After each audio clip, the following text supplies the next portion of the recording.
দ্রুত নির্বাচনের রোডম্যাপ আসছে জানিয়ে পররাষ্ট্র উপদেষ্টা তৌহিদ হোসেন বলেছেন, দেশে বিদেশি বিনিয়োগকারীদের আস্থা ও বিনিয়োগ আরও বাড়বে। আর এখনও দেশে 4 মাসের রিজার্ভ মজুত আছে। আতঙ্কিত হওয়ার কিছু নেই বলে জানালেন বাংলাদেশ ব্যাংকের গভর্নর। সুশাসন নিশ্চিত হওয়ায় হুন্ডিতে টাকা পাচার কমেছে জানিয়ে ডলার অস্থিরতার জন্য দায়ী করছেন বিদেশি মানি এক্সচেঞ্জ হাউসগুলোর জোটকে। রাজধানীর একটি হোটেলে ব্র্যান্ডিং বাংলাদেশ শীর্ষক ব্যাংকিং রেমিটেন্স অ্যাওয়ার্ড প্রদান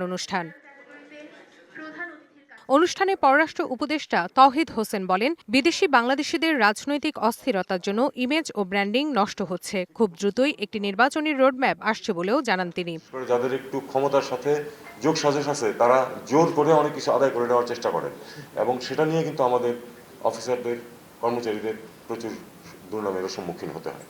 আশা করছি যে খুব তাড়াতাড়ি একটি রোডম্যাপ এসে যাবে, তখন সহজে আস্থা ফিরে আসবে আমাদের যে বিদেশি বিনিয়োগকারীরা আছেন। একই অনুষ্ঠানে বাংলাদেশ ব্যাংকের governor doctor Ahsan H Mansur বলেন, রাজনৈতিক অস্থিরতা সত্ত্বেও রেমিটেন্স প্রবাহ স্মরণকালের মধ্যে সর্বোচ্চ পর্যায়ে পৌঁছেছে। এছাড়াও রিজার্ভ নিয়েও আতঙ্কিত না হওয়ার আহ্বান জানান তিনি। আমাদের রেমিটেন্সের প্রবাহ, মাঠের অলরাউন্ডার আমি, আর ঘরের allrounder Tylox. Tylox toilet cleaner, clean মানেই টাইলক্স। সর্বকালীন সময়ের সবচেয়ে বেশি। এই 6 মাসে আমরা ডিসপাইট জুলাই আগস্টের ঘটনা প্রবাহ বাদ দিয়েও আমাদের রেমিটেন্স নেট বৃদ্ধি হয়েছে 3 বিলিয়ন ডলার। সম্প্রতি ডলার বাজারের অস্থিরতার জন্য বিদেশি মানি এক্সচেঞ্জ হাউসগুলোর জোট বা এগ্রিগেটরদের দায়ী করলেন গভর্নর। দুবাই থেকে রেমিটেন্স হঠাৎ করে 1 নম্বর হয়ে গেছে, সৌদি আরব 1 নম্বরে নাই। কেন?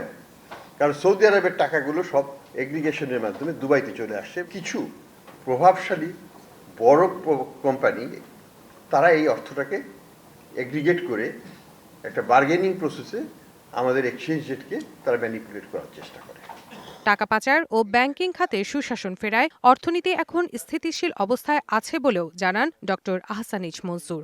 গুড গভর্নেন্স হওয়াতে দুর্নীতি কিছুটা হলেও কমে যাওয়ার কারণে আজকে আমাদের এই remittance. Rifat Tasnova, DBC news, Dhaka.